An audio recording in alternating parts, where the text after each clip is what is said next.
आजच्याच दिनी म्हणजे 26 जानेवारी 1950 पासून या देशामध्ये बुद्धाला अनुसरण करण्याची प्रक्रिया सुरू झालेली आहे।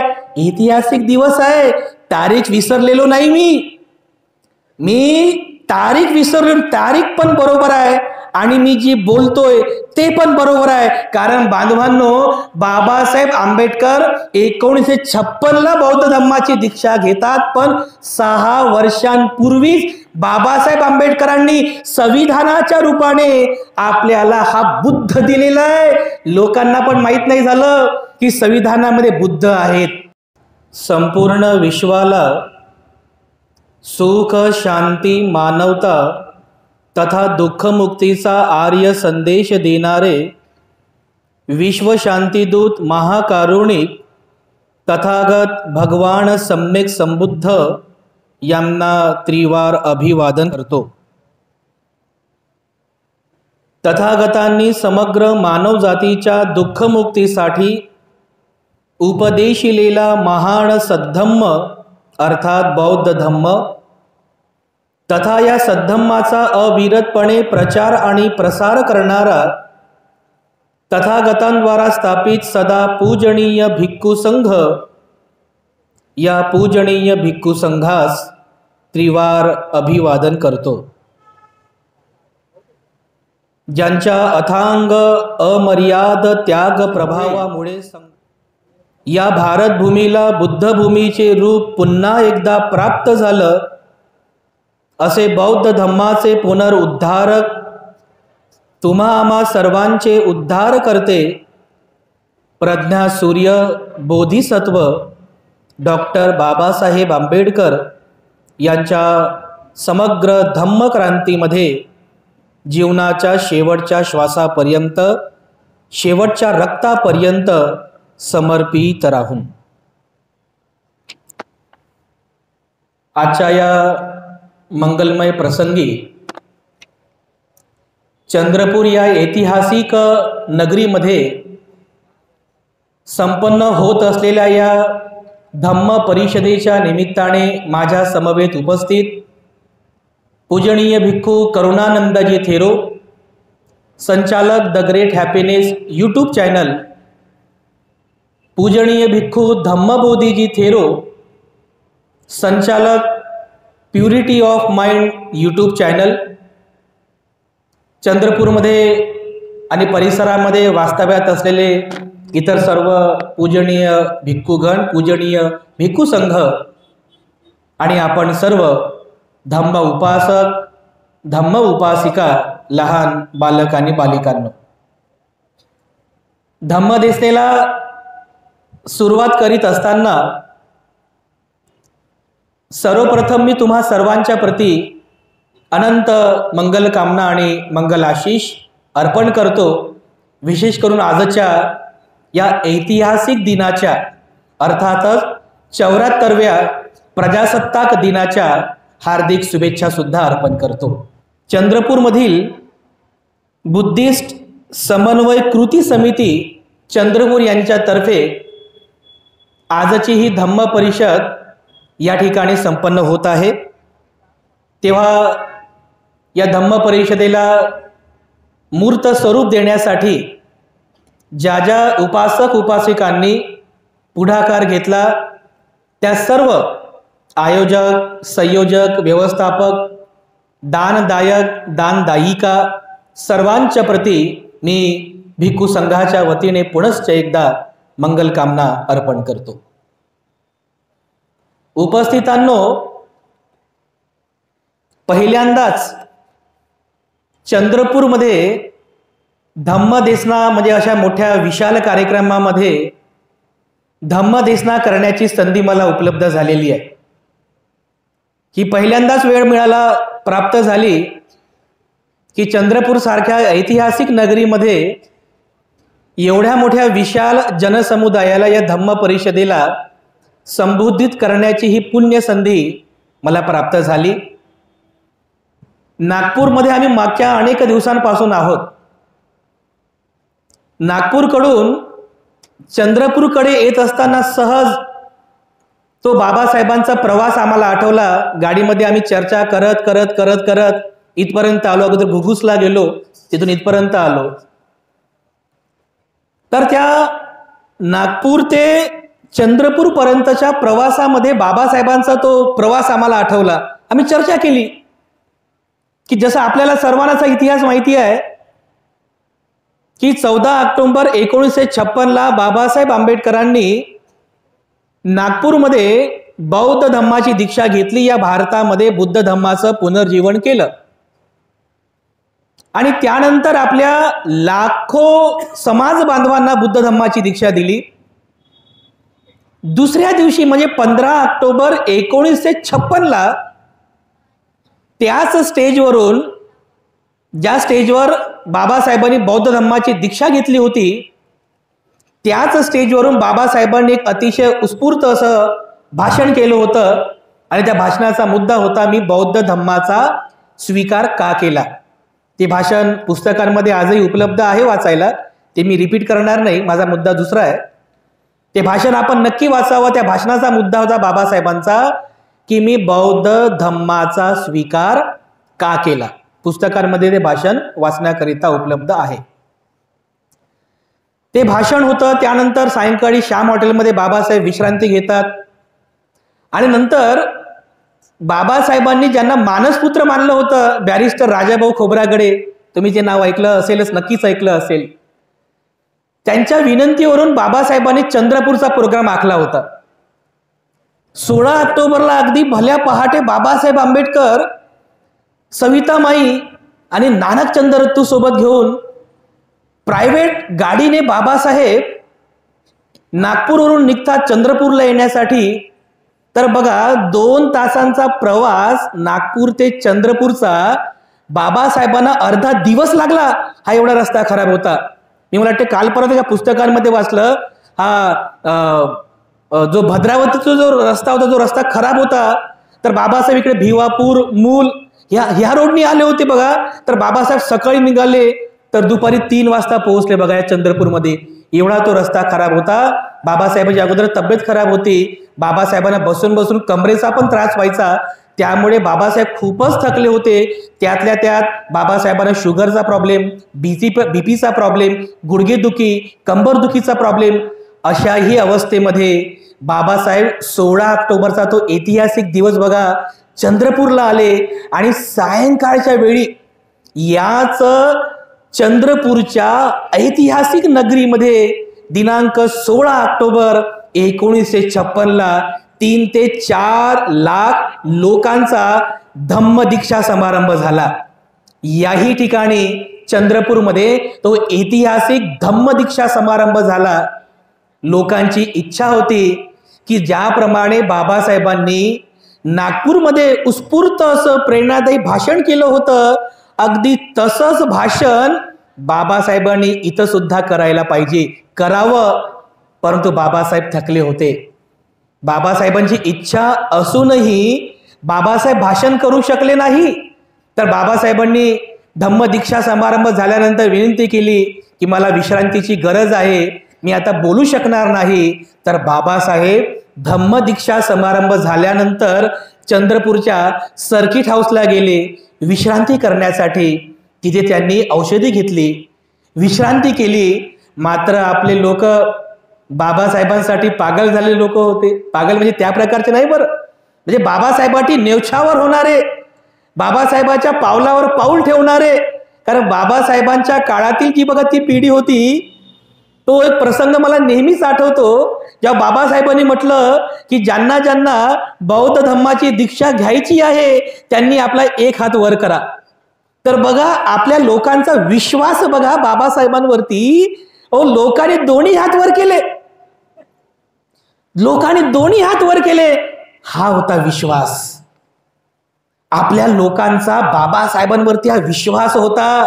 अज्ञानी किंवा आंधळा जरी व्यक्ती असेल ना, त्याचा विश्वास होता की अरे हा महापुरुष आहे, या महापुरुष जो मार्ग दाखवेल तो मार्ग माझ्या कल्याणाचाच असेल. अगदी बंद डोळ्याने सुद्धा मी बाबासाहेबाच्या पावलावर पाऊल ठेवील ना, अरे माझं मंगलच होईल, हाच महापुरुष माझा उद्धार करताय. हा विश्वास होता बाबासाहेबांवर. बघा, आपले लोक बाबासाहेब जोपर्यंत इथून निघाले नाहीत तोपर्यंत बाबासाहेबाच्या मागेच मागे मागे मागेच होते. दुसऱ्या दिवशी म्हणजे 17 ऑक्टोबरला जेव्हा बाबासाहेब परत नागपूरला जाण्यासाठी निघाले तर सर्किट हाऊसच्या बाहेर हजारो लोक जमा झाले बाबासाहेबांचं दर्शन घेण्यासाठी 17 ऑक्टोबरच्या सकाळी. आणि त्यांनी विनंती केली, बाबासाहेब आम्हाला माहित आहे की तुम्ही आता इथून गेलात तर कदाचित परत तुमचं येणं होणार की नाही, पण जाता जाता मात्र 2 शब्द का होईना आम्हाला 2 शब्द का होईना उपदेश करून जा बाबासाहेब, काहीतरी सांगून जा बाबासाहेब. तेव्हा बाबासाहेब आंबेडकर चंद्रपूरचं जे सर्किट हाऊस आहे ना त्या सर्किट हाऊसच्या बाहेर तिथे जमलेल्या आपल्या हजारो त्या नवदीक्षित बौद्ध बांधवांना अगदी 5 ते 10 मिनिटाचा एक संदेश देतात, एक महत्वाचा संदेश देतात. पुस्तकामध्ये तुम्ही वाचा, तो संदेश तुम्हाला नक्कीच वाचायला मिळेल. बाबासाहेबाचा संदेश आहे बघा चंद्रपूर मधला. बाबासाहेब आंबेडकरांनी 17 ऑक्टोबर 1956ला याच चंद्रपूर मधल्या सर्किट हाऊस मधल्या त्या हजारो नवदीक्षित बांधवांना संदेश दिला. तो संदेश असा होता, बाबासाहेब म्हणतात की बाबासाहेबांनी म्हटलेलं आहे, तुमच्याकरिता मला जे जे काही करता आलं ते मी सगळं काही करून ठेवलेलं आहे. बाबासाहेब म्हणतात की मी तुमच्याकरिता मला जे जे काही करता आलं ते ते मी करून ठेवलेलं आहे, फक्त त्याचं रक्षण करा. बाबासाहेबांचं वचन लक्षात घ्या बरं. इथेच बाबासाहेब म्हटलेले आहेत की बांधवांनो, तुमच्यासाठी मला जे जे काही करता आलं ते मी सगळं काही करून ठेवलेलं आहे, फक्त त्याचं रक्षण करा. हा बाबासाहेबांचा संदेश इथे या चंद्रपूरमध्ये बाबासाहेबांनी दिला. बघा कशाचं रक्षण करायचं बरं आपल्याला, काय काय बाबासाहेबांनी करून ठेवलेलं आहे आणि बाबासाहेबांनी जे जे करून ठेवलेलं आहे त्या कशाचं आपल्याला रक्षण करायचं आहे हे तर आपल्याला समजलं पाहिजे ना. बघा 67 वर्ष झाली आपल्या सर्वांना बौद्ध बनून, बरोबर आहे ना. 68व्या वर्षामध्ये आपण आता पदार्पण केलेलं आहे. बांधवांनो, बाबासाहेब आंबेडकरांनी जो संदेश या भूमीमध्ये आपल्याला दिलेला आहे की मी जे जे काही करून ठेवलं, मला जे जे शक्य होतं ते ते मी सर्व करून ठेवलेलं आहे, फक्त तुम्ही त्याचं रक्षण करा. एवढं बाबासाहेब मात्र सांगून जातात. अगदी मोठं भाषण आहे, पण हा संदेश मात्र आपल्या सर्वांसाठी खूप महत्वाचा आहे. कारण चंद्रपूर भूमीतले आपण सर्व वासी आहात, नागरिक आहात. कशाचं रक्षण करायचं आहे आपल्याला. बाबासाहेब आंबेडकरांनी काय काय करून ठेवलेलं आहे. बाबासाहेबांचं तर संपूर्ण जीवनच चंदनाच्या झाडाप्रमाणे होतं. और चंदनाचं झाड तरी काय झिजेल, त्याच्यापेक्षा बाबासाहेब झिजले. बाबासाहेब झिजला तो महापुरुष झिजला, म्हणून तर हा देह सजला, बरोबर आहे ना. बाबासाहेब झिजले म्हणून तर आपण आज सुखाने जीवन जगत आहोत. आणि बाबासाहेबांचं संपूर्ण जीवनच आपल्या या संपूर्ण समाज बांधवांना हक्क मिळावे, अधिकार मिळावे, समता मिळावी, स्वातंत्र्य मिळावं, बंधुत्व मिळावं, न्याय मिळावा, माणुसकी मिळावी, स्वाभिमान मिळावा, याकरिता तर बाबासाहेबांचा संघर्ष होता. आणि हे सर्व करीत असताना बाबासाहेब आंबेडकरांनी आपल्या सर्वांना, आपल्यालाच नाही तर या देशाला, या भारत देशाला या अशा 2 महत्वाच्या गोष्टी बहाल केल्या, 2 गोष्टी प्रदान केल्या, ज्या 2 गोष्टीचं रक्षण तुम्हाला करायचं आहे, आम्हाला करायचं आहे, आपल्या सर्वांना करायचं आहे. 2 गोष्टी बाबासाहेब आंबेडकरांनी या भारत देशाला या 2 गोष्टी बहाल केलेल्या आहेत की ज्या 2 गोष्टींचं रक्षण आपल्या सर्वांना करायचं आहे. आणि हेच बाबासाहेब सांगतात की तुम्ही त्याचं रक्षण करा. 2 गोष्टी आहेत. पहिली गोष्ट बाबासाहेबांनी दिली, या देशाला अत्यंत महान असं संविधान दिलं. ही पहिली गोष्ट बाबासाहेबांनी या भारत देशाला बहाल केली. आणि दुसरी गोष्ट दिली, अरे याच देशात जन्मास आलेला बुद्ध, याच देशात जन्मास आलेला बौद्ध धम्म जो प्रतिक्रांतीमुळे हरवला होता, नामशेष झाला होता, त्या बुद्ध धम्माचं पुनर्जीवन केलं, पुन्हा बुद्ध आपल्या सर्वांना दिला. या दोन गोष्टी लक्षात घ्या बांधवांनो. या दोन्ही गोष्टींचं रक्षण आपल्याला करायचं आहे. कारण बाबासाहेब आंबेडकरांचा जर संपूर्ण जीवन संघर्ष जर तुम्ही अभ्यास केला तर तुम्हाला केवळ एकच गोष्ट समजेल की बाबासाहेब आंबेडकरांनी दिलेल्या या दोन गोष्टींचं रक्षण करण्याची सर्वात मोठी जबाबदारी आपल्यावरती आहे, आपल्या बौद्ध लोकांवरती आहे. किमान आपण तरी अत्यंत बुद्धी प्रामाण्य बनून प्रज्ञापूर्वक या दोन गोष्टीचं रक्षण करण्यासाठी पुढाकार घेतला पाहिजे. पहिली गोष्ट भारताचं संविधान आणि दुसरी गोष्ट बौद्ध धम्म. आता तुम्हाला वाटेल भारताचं संविधान बाबासाहेब आंबेडकरांनी आपल्या सर्वांना म्हणजे या भारत देशाला प्रदान केलं. तर बघा बांधवांनो, ही काही साधी सोपी गोष्ट नाही आहे. आम्ही 1 तासांपासून तिथे हॉलमध्ये बसलो होतो. कोणत्या तरी एक मला वाटते मॅडम या ठिकाणी संविधानाबद्दल व्याख्यान करत होत्या. त्याने तो इतिहास तुमच्यासमोर मांडला. ज्याने लक्षपूर्वक ऐकलं असेल तर नक्कीच तुमच्या लक्षात येईल की किती संघर्ष करून बाबासाहेब आंबेडकरांना संविधान सभेमध्ये जागा मिळाली, किती हाल अपेष्टा सहन करून अगदी स्वतःचीही पर्वा न करता बाबासाहेब आंबेडकरांनी भारताचं संविधान लिहिलं. बांधवांनो, आपली लोक म्हणतात बाबासाहेबांनी 2 वर्ष 11 महिने 18 दिवस भारताचं संविधान लिहिलं. आणि जर आम्ही विचारलं ना, सांगा बरं इतिहास माहित नाही, डायलॉग माहित आहे, डायलॉग मात्र माहित आहे. 2 वर्ष 11 महिने 18 दिवस. अरे पण इतिहास माहित आहे आपल्याला? माहित आहे का इतिहास? डायलॉग म्हणून डायलॉग पाठ करून चालणार नाही बांधवांनो. भारताचं संविधान आपल्या घरामध्ये असलं पाहिजे. भारताचे संविधान आपल्या घरामध्ये असलं पाहिजे. अगदी लहाण्यापासून तर मोठ्यापर्यंत प्रत्येकाने भारताचं संविधान आणि भारतीय संविधानाचा इतिहास तुम्ही सर्वांनी वाचला पाहिजे. किती संघर्ष करावा लागला बाबासाहेबांना भारताच्या संविधान सभेत सीट मिळवण्यासाठी, भारताचं संविधानाचा हा मसुदा तयार करण्यासाठी किती मोठा संघर्ष करावा लागला. या संघर्षाअंती बाबासाहेब आंबेडकर 26 नोव्हेंबर 1949 रोजी या भारत देशाला बुद्ध देतात. तुम्हाला वाटेल अरे भंती तारीख विसरले का? 26 नोव्हेंबर 1949 ला बाबासाहेब आंबेडकरांनी भारतीय संविधान समितीला बुद्ध दिलेला आहे. बुद्ध. आणि या संविधान रूपी बुद्धाचं अनुसरण आजच्या दिनी म्हणजे 26 जानेवारी 1950 पासून या भारतात सुरू झालेला आहे.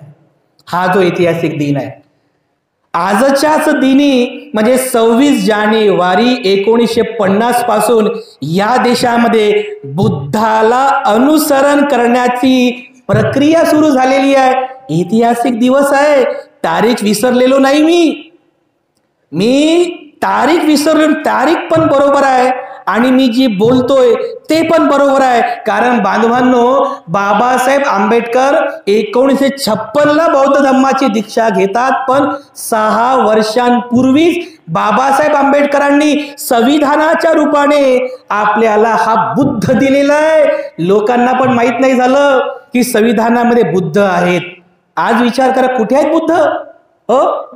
कुठे बुद्ध कुठे आहेत? बरं सांगा बरं तुम्ही, कुठे आहेत बुद्ध? भगवान बुद्धांचा विचार बाबासाहेब आंबेडकरांनी या संविधानाच्या रूपाने देशाला बहाल केलेला आहे. अरे बुद्धाचा विचार बघा. बुद्धाने समता, स्वातंत्र्य, बंधुत्व आणि न्याय सांगितलं. हीच तर बुद्ध विचाराची चतुसूत्री संविधानामध्ये बाबासाहेबांनी मांडली. या चतुसूत्रीचा बुद्ध संविधानाच्या रूपाने बाबासाहेबांनी आपल्याला दिलेलं आहे. अरे बाबासाहेबांनी तेव्हाच या भारताला बुद्धमय करून टाकलं. फक्त आपल्याला आचरण करायची गरज आहे. फक्त आचरण करणे आवश्यक आहे. तेव्हाच बुद्ध दिला बाबासाहेब आंबेडकरांनी. आणि म्हणून संविधानाच्या रूपाने बाबासाहेब आंबेडकरांनी आपल्याला बुद्धांचा विचार दिलेला आहे. 6 वर्षानंतर जस्ट फॉर्मॅलिटी केली बाबासाहेबांनी. बाबासाहेब बुद्ध विचारांचे होते. ते जर जसे फॉर्मॅलिटी आहे की जसं एखाद्याला शिकवता येते पण डीएड नाही बीएड नाही अगोदर डिग्री कर म्हणतो की नाही आपण, जस्ट फॉर्मॅलिटी केली बाबासाहेबांनी. पण बाबासाहेब मूलतः बाबासाहेब बुद्ध विचारांचे होते. म्हणून तर बाबासाहेबांनी या संविधानामध्ये आपल्याला बुद्ध दिलेला आहे. म्हणून बांधवांनो, जोपर्यंत संविधान जिवंत आहे तोपर्यंत बुद्धाचा धम्म जिवंत आहे. जोपर्यंत संविधान अजरामर आहे तोपर्यंत या भारत देशामध्ये बुद्धाचा धम्म सुद्धा अजरामर आहे. म्हणून आपल्याला संविधानाचं रक्षण करायचं आहे. ही सर्वात मोठी जबाबदारी आहे. एवढ्या महत् प्रयासाने बाबासाहेब आंबेडकरांनी आपल्याला संविधान दिलं, संविधान रूपी बुद्ध दिला, विचारांचा बुद्ध दिला. तर बाबासाहेबांचा संदेश आठवला तुम्हाला, मी जे जे काही करून ठेवलं त्याचं रक्षण करा. तर आलं का तुमच्या लक्षात आपल्याला कशाचं रक्षण करायचं आहे? आपल्या संविधानाचं रक्षण करायचं आहे. आपल्याला संविधान रूपी बुद्धांचं रक्षण करायचं आहे.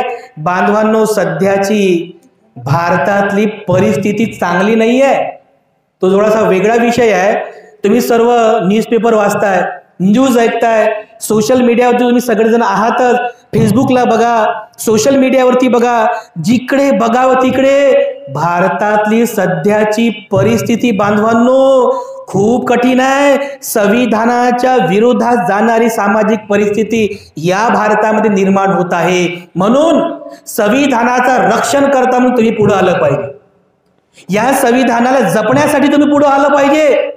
या संविधानाचं राखण करण्यासाठी आपण पुढे आलं पाहिजे. पण राखण कसं करणार राखण? मला सांगा बरं, किती तुमच्यामध्ये उपस्थितांपैकी किती लोकांच्या घरामध्ये संविधान आहे? हात वर करू नका. अरे काही लोकांना वाटेल आम्ही हात खालीच केला म्हणते, आम्हालाच म्हणतील. ठीक आहे, बरेचसे लोक आहेत. पण बांधवांनो, प्रत्येक बौद्ध माणसाच्या घरी संविधानाचं पुस्तक असलं पाहिजे. संविधानाचं रक्षण कसं करायचंय तुम्हाला हे तुम्ही समजून घ्या. संविधान रूपी बुद्धाचं रक्षण करायला बाबासाहेबांची जबाबदारी आहे आपल्याला दिलेली. तुमच्या घरात, प्रत्येकाच्या घरामध्ये संविधानाचं पुस्तक असलं पाहिजे. तुमच्या घरामध्ये संविधानाच्या पुस्तकासमवेत सोबतच संविधान निर्मितीचा इतिहास हे सुद्धा पुस्तक असलं पाहिजे. जे लहान लहान मुलं आहेत ना, हे लहान लहान मुलं, हे तरुण मुलं मुली, इवन तुम्ही सुद्धा, प्रत्येकाला संविधानाची जाणीव असली पाहिजे. प्रत्येकाला बाबासाहेबांचा संविधान निर्मिती मागचा संघर्ष माहीत असला पाहिजे. बांधवांनो, महत् प्रयासाने बाबासाहेबांनी हे संविधान दिलेलं आहे. आणि जर बाबासाहेबांचं हे वचन नक्कीच आज बघा काही प्रसंगामध्ये लागू पडत आहे.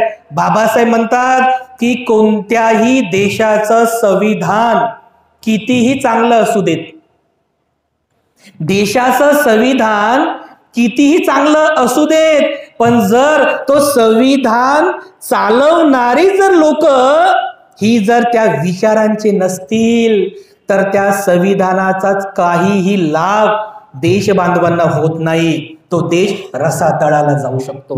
बाबासाहेबांचं वचन आहे हे. पण या अर्थी जर संविधान कसंही असू द्या, पण त्याला इम्प्लिमेंट करणारे, त्याला त्याची अंमलबजावणी करणारे जर लोक प्रामाणिक असतील, इमाने इतबारे जर त्याचं ते इम्प्लिमेंट करत असतील तर बघा देश बांधवांना त्याचा नक्कीच लाभ होतो. बाबासाहेबांचं वचन आहे. तर विचार करा, आजची सामाजिक परिस्थिती कोणाच्या हातात जात आहे? संविधान. हे बारीक गोष्टी आहेत बघा. म्हणून जागृत राहा. ज्या अर्थी आजच्या सामाजिक परिस्थितीत आपलं भारताचं संविधान तुम्हाला लक्षात येते मी काय बोलतोय ते, मला आणखी स्पष्ट करायची आवश्यकता पडणार, कारण आपण सगळे सोशल मीडियावरती आहात. मागच्या 2-4 दिवसांपासून या भारतामध्ये काय सुरू आहे हे तुम्हाला सुद्धा लक्षात येत असेल, तुम्ही सगळ्यांनी ते पाहिलेलं आहे. बांधवांनो, चुकीच्या माणसाच्या हाती जर संविधान गेलं तर कशी परिस्थिती बदलते याची तुम्हाला जाणीव आहे. म्हणून संविधान साक्षर बना, बाबासाहेबांनी दिलेल्या या संविधानाचं रक्षण करा, ही आपल्या सर्वांची जबाबदारी आहे बांधवांनो. म्हणून पहिली ही जबाबदारी बाबासाहेबांनी दिली त्याचं रक्षण करण्याची, की बाबासाहेब आंबेडकरांनी महत् प्रयासाने दिलेला जो बुद्ध आहे, संविधान रूपी बुद्ध, त्याचं रक्षण आपल्याला करायचं आहे. समजलं? संविधान रूपी बुद्ध, त्याचं रक्षण करण्यासाठी आपल्याला पुढाकार घ्यायचा आहे. आणखीन दुसरी जबाबदारी आहे. दुसरी जबाबदारी तर आणखीन त्यापेक्षाही जास्त महत्वाची आहे. आता तुम्ही म्हणाल संविधानाचं रक्षण आम्ही करू, नक्कीच करू. बांधवांना ही गोष्ट तेवढी साधी सोपी नाही आहे. म्हणजे बघा, संविधानाच्या रूपाने बाबासाहेब आंबेडकरांनी आपल्याला या भारताला लोकशाही प्रदान केली. लोकशाही समजते ना तुम्हाला? लोकांकरिता लोकांकडून निवडून दिलेली व्यवस्था म्हणजे काय? त्याला आपण लोकशाही म्हणतो. बघा, ह्या संविधानाच्या रूपाने या भारताला बाबासाहेब आंबेडकरांनी लोकशाही प्रदान केली. तुम्हाला माहित आहे की इतिहास? एक इतिहास आहे की ज्या वेळेस या जगतामध्ये कोणाला लोकशाही काय आहे हे सुद्धा माहित नव्हतं. या जगामध्ये अध्यक्षशाही होती. अध्यक्षशाही ज्या काळात इतर लोकांमध्ये, इतर जगतामध्ये अध्यक्षशाही होती, त्याच काळामध्ये या भारतामध्ये यशस्वीरित्या लोकशाही नांदत होती. हा इतिहास आहे. बिहारमध्ये, हे बिहार राज्य आहे, बिहार राज्यामध्ये जे वैशाली आहे, हे वैशाली लोकशाहीची जननी आहे. माहिती आहे तुम्हाला? ज्या काळात जगामध्ये अध्यक्षशाही होती त्याच काळात भारताच्या वैशालीमध्ये, बुद्ध काळातील नगरी वैशालीमध्ये यशस्वीरित्या लोकशाही नांदत होती. हीच लोकशाही बाबासाहेबांनी परत केली. हो, हीच लोकशाही बाबासाहेबांनी आपल्याला परत केली. तर आपली किती मोठी जबाबदारी आहे, ही जबाबदारी व्यवस्थित आपण सगळ्यांनी जाणावी. बुद्ध धम्म सुद्धा दिलेला आहे. महत् प्रयासाने बाबासाहेब आंबेडकरांनी आपल्या सर्वांना बौद्ध धम्माची दीक्षा दिली. ज्या भारतामध्ये बुद्धाचा जन्म झाला, ज्या भारतात बौद्ध धम्माची स्थापना झाली, ज्या भारतामधूनच बुद्धाचा धम्म सगळ्या जगामध्ये प्रसारित झाला. दुर्दैवाने बघा, ते दैव वगैरे आपण मानत नाही, प्रतिक्रांती झाली या भारतामध्ये. याच भारतामधून बुद्ध नामशेष झाला. बुद्ध नामशेष झाला. हळूहळू बुद्ध लयास गेला, हरवला बुद्ध. आणि एक काळ असा आला बघा, 1199 मध्ये त्या बख्तियार खिलजीने नालंदाच्या विश्वविद्यापीठाला आग लावली, भिक्षू मारले, काही भिक्षू पळून गेले. आणि तेव्हापासून जी प्रतिक्रांती झाली, या भारतातला बुद्ध धम्म नष्ट झाला. 700 वर्ष विचार करा, 700 वर्षापर्यंत या भारतातील लोकांना बुद्ध माहित नव्हता, धम्म माहित नव्हता, संघ माहित नव्हता. तर बाबासाहेब आंबेडकरांनी याच भारत भूमीमध्ये जन्मास आलेला बुद्ध, याच भारत भूमीमध्ये स्थापन झालेला बौद्ध धम्माचं पुनर्जीवन बाबासाहेब आंबेडकरांनी केलं. बाबासाहेब, काही पत्रकार लोक जेव्हा बाबासाहेबांना विचारतात या बाबतीत, तर बाबासाहेब काय म्हणतात त्या पत्रकारांना? ठासून सांगतात की मी अशा धर्माची दीक्षा घेणार आहे की जो धर्म याच मातीतला आहे, विदेशी धर्म नाही. मी अशा धर्माची दीक्षा घेणार आहे की जो धर्म याच मातीमध्ये जन्मास आला आणि याच भारत भूमीमध्ये जन्मास आलेल्या बुद्ध धम्माची दीक्षा बाबासाहेब आंबेडकरांनी घेतली. बघा बांधवांनो, विचार करा, आपल्यावर, आपल्या शिरोवरती किती मोठी जबाबदारी बाबासाहेबांनी दिली. एकतर 6 वर्षांपूर्वी विचारांचा बुद्ध संविधान आपल्याला दिला आणि प्रत्यक्ष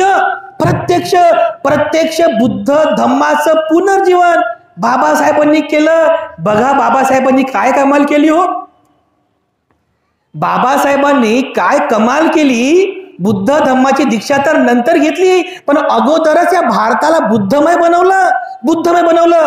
एक उदाहरण मी नेहमीच सांगतो, तुम्हाला या उदाहरणाद्वारे समजेल की बाबासाहेबांनी या भारताला बुद्धमय कसं बनवलं. बघा 1954 मध्ये रंगूनला एक जागतिक धम्म परिषद संपन्न झाली. जे इतिहासकार आहेत, जाणकार वाचतात, त्यांना माहित असेल. रंगून देशामध्ये 1954 मध्ये एक परिषद झाली होती आणि त्या परिषदेचं बाबासाहेबांना सुद्धा निमंत्रण होतं. कधी? 1954. म्हणजे जेव्हा बाबासाहेब बौद्ध नव्हते. लक्षात येईल तुमच्या, जेव्हा बाबासाहेब बौद्ध नव्हते. बाबासाहेब 56ला बौद्ध झाले, पण 1954ला बाबासाहेब बौद्ध नसतानाही एका जागतिक धम्म परिषदेचं निमंत्रण बाबासाहेबांना मिळतं. बाबासाहेब त्या परिषदेमध्ये जातात. तर बघा बाबासाहेबांचा सन्मान, बाबासाहेबांना त्या जागतिक बौद्ध परिषदेमध्ये स्टेजवरती बसवल्या जातं. स्टेजवर बाबासाहेब बसतात आणि जे लोक, जे जागतिक बौद्ध लोक म्हणायचे, अरे आम्ही बौद्ध लोक आहोत, आम्ही बौद्ध विद्वान आहोत, आम्हाला तुम्ही खाली बसवलं, हा आमचा अपमान नव्हे काय? कोणीतरी चिठ्ठी लिहिली आयोजकांना की आयोजक साहेब, आम्ही बौद्ध विद्वान, बौद्ध धम्माची दीक्षा घेऊन बौद्ध झालेले आम्ही, तुम्ही आम्हाला खाली बसवलं. आणि तो भारतातून आलेला डॉक्टर BR आंबेडकर जो बौद्ध नाही आहे, त्याला तुम्ही स्टेजवरती बसवलं, हा आमचा अपमान नव्हे काय?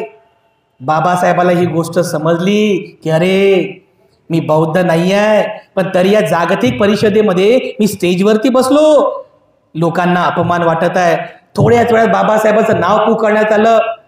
बाबासाहेब माईक समोर उभे होतात. माईक समोर उभे झाल्याबरोबर बाबासाहेब काय म्हणतात माहित आहे?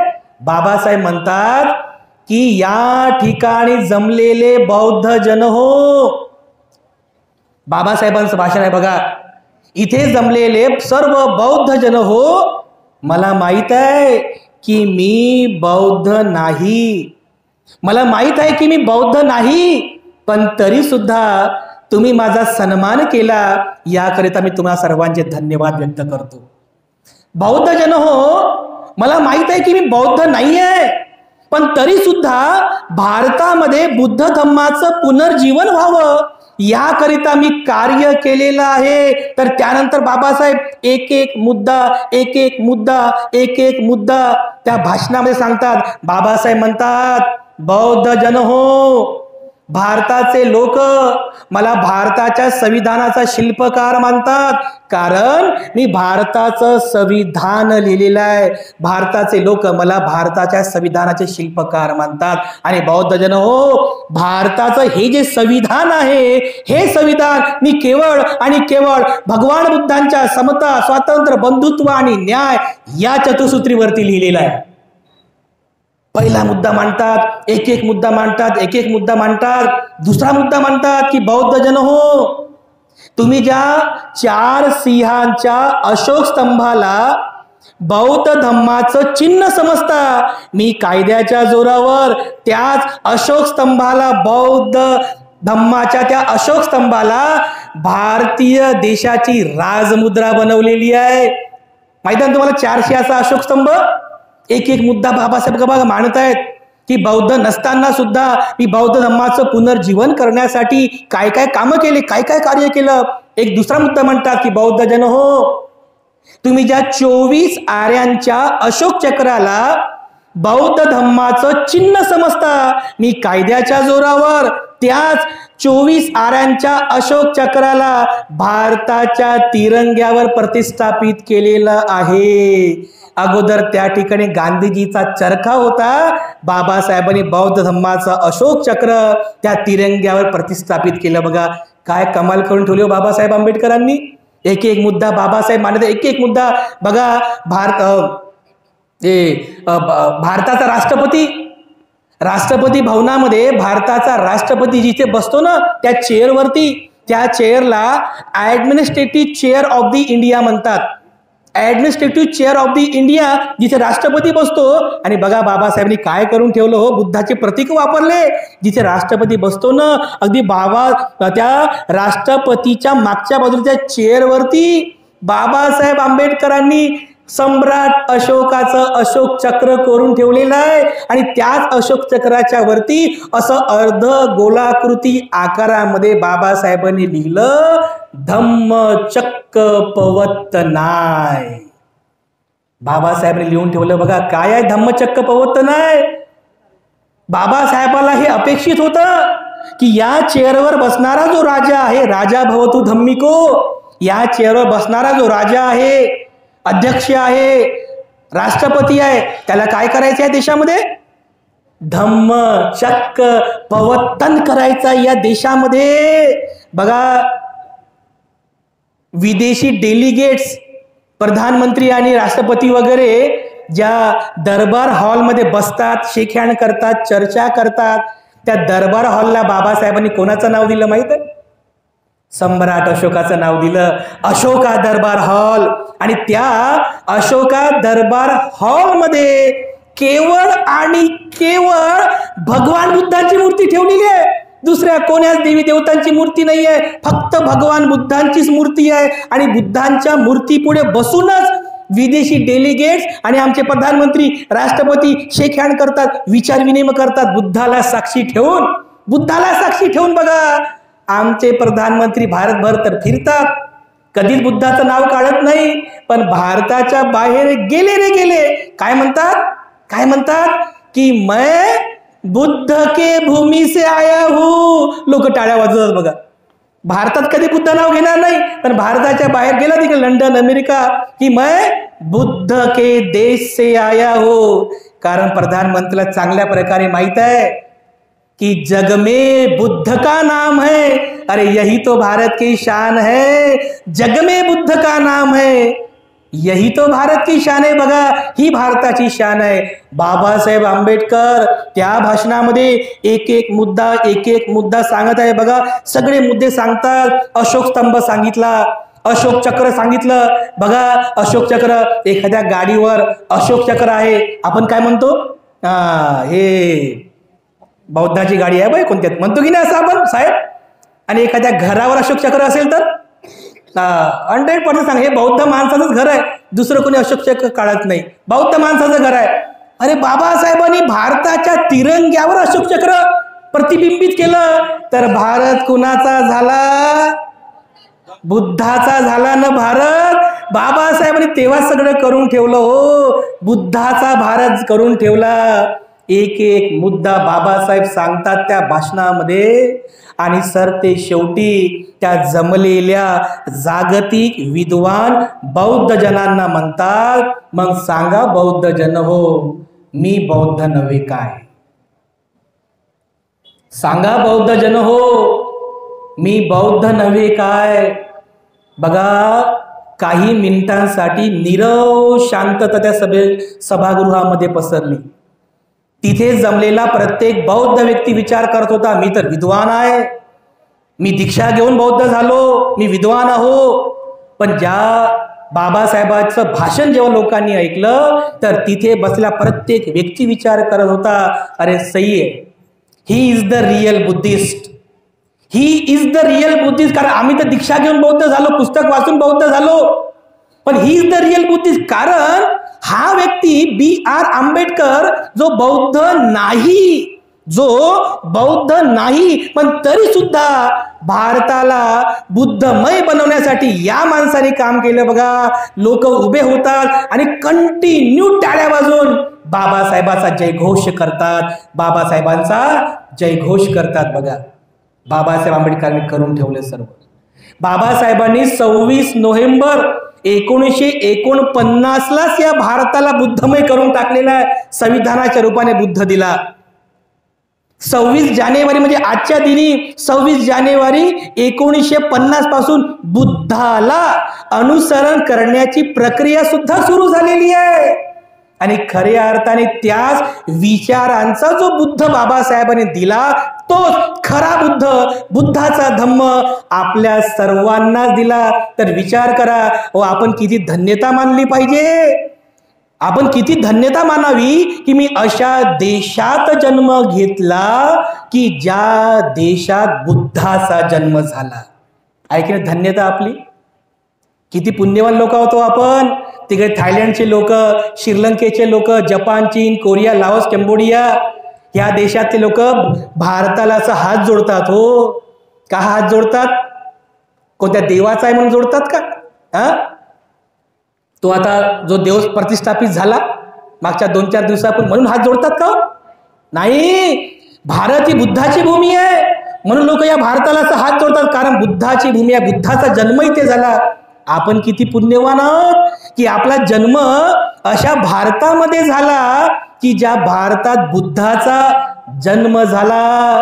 किती पुण्यवान लोक आहोत आपण.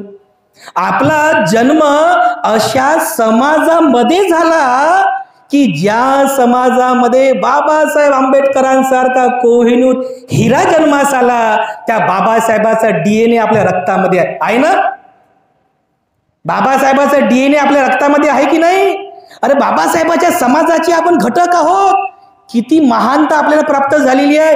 एकीकडे संपूर्ण जग बुद्ध आणि बाबासाहेबाची वाहवा करतात, प्रशंसा करतात, स्वीकार करतात. मोठमोठे विचारवंत सायंटिस्ट आपण तर हक्काने म्हणू शकतो, हक्काने स्वाभिमानाने म्हणू शकतो, मी बुद्ध धम्माचा आहे. अधिकारानं स्वाभिमानाने म्हणू शकतो की बुद्ध धम्माचा पाईक आहे, मी बाबासाहेबाच्या विचारांचा पाईक आहे, मी बाबासाहेबाच्या समाजाचा घटक आहे. आपण स्वाभिमानाने म्हणू शकतो. बांधवांनो, ह्या स्वाभिमान आपल्याला प्राप्त झालेला आहे. म्हणून जेव्हा जेव्हा तुम्ही नमो बुद्धाय म्हणाल, स्वाभिमानाने म्हणा, नमो बुद्धाय, स्वाभिमान ठेवा. जय भीम म्हणाल तर स्वाभिमान ठेवा, जय भीम, स्वाभिमान ठेवा.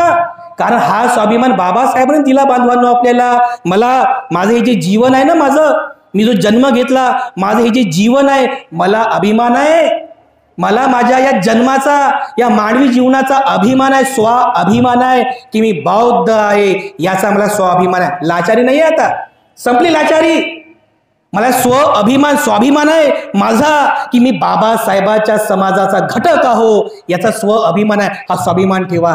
बांधवांनो, बाबासाहेब आंबेडकरांनी आपल्याला हेच तर दिलं. एका शब्दात सांगतो मी, काय दिलं बाबासाहेबांनी? एका शब्दात स्वाभिमान दिला बाबासाहेबांनी. एका शब्दात सांगतो तुम्हाला, बाबासाहेब आंबेडकरांनी स्वाभिमान दिला. म्हणून बांधवांनो, बाबासाहेब आंबेडकरांनी आपल्याला ह्या ज्या 2 जबाबदाऱ्या दिलेल्या आहेत, एक तर संविधानाचं रक्षण करणे ही आपल्या सर्वांची जबाबदारी आहे, जो संविधान रूपी बुद्ध आपला आहे, आणि दुसरं याच भारतातला बुद्ध धम्म बाबासाहेबांनी पुनर्जीवित केला, आपल्या सर्वांना बौद्ध बनवलं. त्याच बुद्ध धम्माचं रक्षण करण्याची सुद्धा जबाबदारी आपल्या सर्वांची आहे बांधवांनो. म्हणून सध्या देशातली परिस्थिती खूप गंभीर आहे बांधवांनो. पेपर वाचत चला, न्यूजपेपर वाचत चला, न्यूजमध्ये बघा, सोशल मीडियावरती बघा, फेसबुकला बघा. भारतातली सध्याची परिस्थिती अत्यंत गंभीर आहे. म्हणून या परिस्थितीचं भान ठेवा. आणि आपल्यावर किती मोठी जबाबदारी आहे, किती मोठी जबाबदारी आपल्यावरती आहे. मी तर म्हणतो, आपल्या बौद्ध लोकांच्या शिरोवरती जेवढी जबाबदारी आहे ना, तेवढी जबाबदारी इतर कोणावरच नाहीये. आमच्यावर पण बरं, आम्हा भिक्खू लोकांवर सुद्धा जेवढी जबाबदारी आहे, इतर कोणत्या धर्मगुरूंवरती नाहीये. जेवढी जबाबदारी तुमच्या शिरोवरती आहे, तेवढी जबाबदारी इतर कोणावरच नाहीये. मग विचार करा, तर एवढी मोठी जबाबदारी आपल्या शिरोवरती आहे, तर आपण स्वस्थ कसं बसू शकतो? स्वस्थ कसं बसू शकतो? म्हणून स्वस्थ बसू नका, जागृत राहा. जागृत राहून, सावधान राहून संविधानाचा अभ्यास करा, बौद्ध धम्माचं रक्षण करा. म्हणून केवळ जाता जाता एवढंच सांगतो की बाबासाहेब आंबेडकरांनी दिलेला जो संदेश आहे, याच चंद्रपूरच्या भूमीमध्ये की जे जे काही मी करून ठेवलेलं आहे त्याचं फक्त रक्षण करा. म्हणून बांधवांनो, तुम्ही तुमच्या घरामध्ये जिथे बुद्धाला ठेवतो आपण, जिथे बाबासाहेबांना ठेवतो, आपलं जे जे पूजास्थळ आहे, त्या ठिकाणी हे 2 पुस्तकं नक्की ठेवा. 2 पुस्तकं तुमच्या घरात असलंच पाहिजे. एक भारताचं संविधान आणि दुसरं बुद्ध आणि त्यांचा धम्म. हे 2 पुस्तकं तुमच्या घरामध्ये असलेच पाहिजे. आणि पुस्तकं ठेवूच नका, तर ते वाचा, त्याच्यातलं ज्ञान घ्या. कारण तो बाबासाहेबांचा जो संदेश आहे ना, त्याच संदेशामध्ये शेवटी बाबासाहेब असे पण म्हटले आहे की बुद्ध आणि त्यांचा धम्म या ग्रंथाचं सुद्धा नेहमी वाचन करत चला. हा सुद्धा संदेश याच चंद्रपूरच्या भूमीमध्ये बाबासाहेब आंबेडकरांनी दिलेला आहे बांधवांनो. आणि म्हणून बाबासाहेबाच्या या संदेशाला आपण सर्व जागलो पाहिजे. बाबासाहेबांनी दिलेल्या जबाबदारीचं भान आपल्या सर्वांना असलं पाहिजे. भारताचं संविधान हाच खरा बुद्ध आहे, विचारांचा बुद्ध आहे. जोपर्यंत भारताचं संविधान जिवंत राहील तोपर्यंत बुद्धाचा धम्म सुद्धा जिवंत राहील. जोपर्यंत संविधान अजरा अमर राहील तोपर्यंत बुद्धाचा धम्म सुद्धा अजरा अमर राहील. म्हणून संविधानाचं रक्षण करा, बौद्ध धम्माचं रक्षण करा, यामध्ये आपल्या सर्वांचं मंगल आहे. एवढं बोलून या ठिकाणी थांबतो. पुनश्च एकदा सर्वांप्रती मंगल कामना अर्पण करतो. या ठिकाणी थांबतो. सर्वांचं मंगल हो, सर्वांचं मंगल हो.